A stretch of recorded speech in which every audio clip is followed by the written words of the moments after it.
Hi, welcome to CashersPBE. I'm David Casher and this is Craley. Well, it's our 75th anniversary this year at Cashers Incorporated, and we're taking the opportunity to get out and visit some of our good customers and highlight them and what they do and the products and tools that they use that they buy from Cashers that you can get from CashersPBE.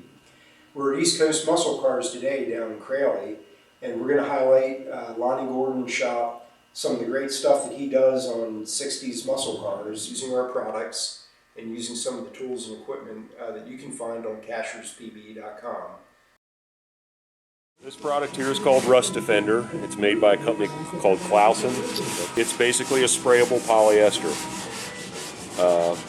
The advantage of this is rather than manually spreading this over the entire car, you won't get any uniformity. It'll be thick and thin spots by hand applying it, whereas if you spray it on, you can get nice uniform thickness over the entire surface, so that when they block sand it, they have plenty of material to sand down to hide, to sand out imperfections without getting back down to the bare metal.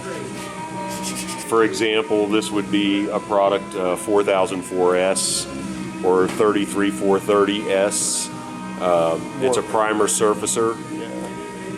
It's a thin viscosity product that you would put on after you finish this application and sanding, and then this would just be your final coat to ensure that everything you've done up until this point has been correct. And once this has been sanded with the fine enough grit sandpaper, then it's ready to go to paint at that point. And depending on the paint you use would determine the final grit of sandpaper that would be used on this.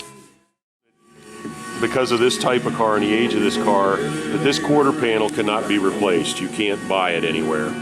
So they had to repair it as best they could. So they beat it out to get the rough shape. And then they put this Duraglass in. This is the first foundation coat.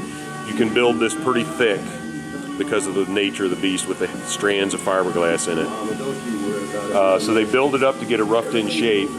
Then they'll go over it with the next step of filler that Joel was working with over there, and then the final putty coat. But that's what they were doing. They're basically building this quarter panel shape back because there's no way to replace it.